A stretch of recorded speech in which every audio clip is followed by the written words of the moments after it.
ibanga sirindi ikintu cya mbere ni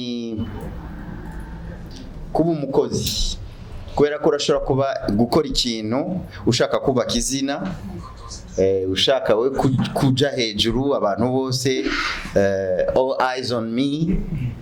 Hanyuma Imana yaraba ikavuga ati none ushaka kwitiza izina ryanje kugira ngo udandaze wewe izina ryiwawe. Urumva rero ndi umuntu asanzwe ariko kandi namanye inyota n'ishaka ryo kuvuga ngo iki kintu nkoze abo ndagikoreye kizobamarira iki.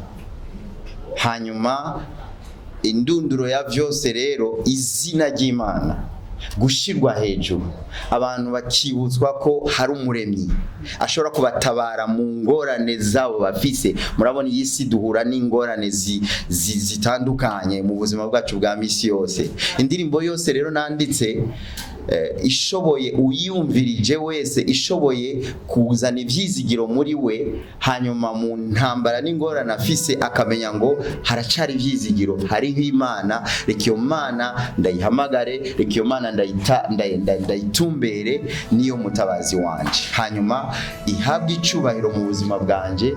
Hanyuma indirimbo yose ihamagarire abantu bose ku muremyi wabo.